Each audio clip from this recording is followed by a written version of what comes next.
Social connectedness helps communities thrive and support the overall well-being of health, safety, and resilience. Social connection can lower anxiety, depression, help us regulate our emotions, lead to higher self-esteem, empathy, and improve our immune systems.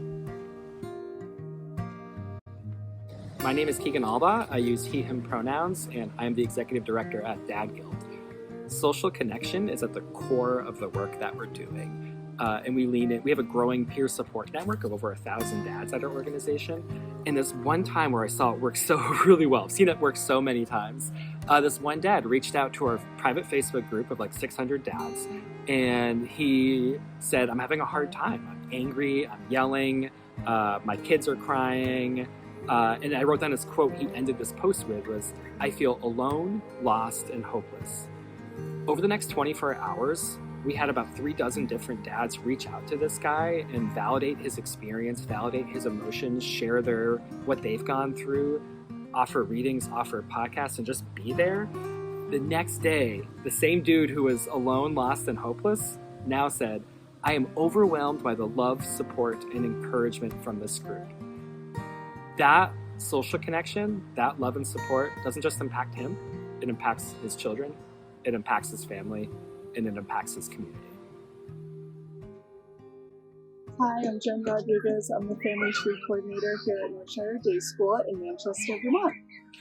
Yeah, so our family committee organizes monthly social events and playdates at local community locations, either the library or the local rec park, on the days that we have to close early for staff meeting.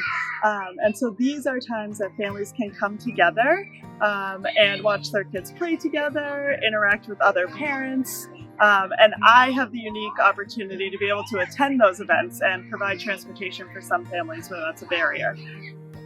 So one particular playdate really sticks out in my mind. I remember I provided transportation for a mom and child who do not have access to transportation, which is a huge barrier to getting to these little playdates and school events.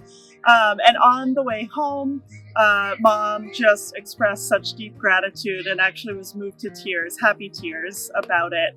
And initially at the event, she was pretty apprehensive in communicating with other parents, and her child and a classmate kind of broke the ice and recognized each other, and then she kind of just blossomed and started communicating with the parents, and it was really awesome to see for this parent in particular who feels very isolated. Hi, I'm Chelsea, and I help run Empty Arms Vermont, which provides peer support for pregnancy and infant loss. Really at the heart of our organization is this idea of connection. When we are seen in our deep places of grief, we can also find places of healing. One example of connection that comes to my mind was during our recent 5K run and walk. We had 2 parents attend who had gone through the loss of their infant son shortly after birth. And I watched as this mom just ran up and gave another Empty Arms community member a giant hug because she had made her a weighted bear in memory of her son. And shortly after, this family also connected with another family who had gone through a similar experience of loss just a few months prior. Each of these 3 families actually come from 3 different counties in Vermont. But through their interactions with Empty Arms and really just the power of peer support, they were able to find connection of friendship in some of their deepest moments of pain.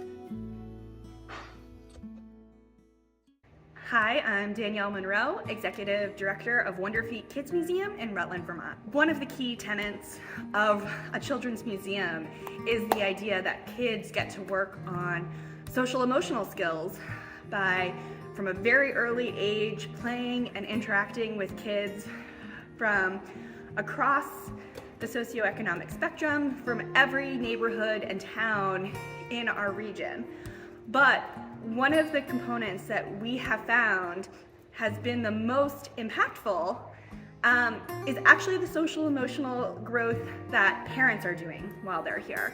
So obviously while their kids are playing and interacting in the exhibits, you often see parents chatting with each other, finding connection and common ground, because kids are all speaking the same universal language of play, and that can be a connecting factor across the spectrum for adults too. Starting in 2020, in January of that year, Wonder Feet began a weekly play group and support group for parents with babies and toddlers called It Takes a Village. And obviously that kind of coincided right at the beginning with the start of the pandemic.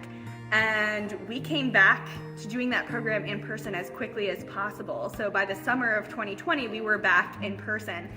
And 3 years later, I still hear from parents telling us that that opportunity to see other people in person and have at least once a week a chance to have someone who was checking in on them, someone who they were checking in on, someone who they could just share the struggles that we were all going through at that time, that literally saved their lives.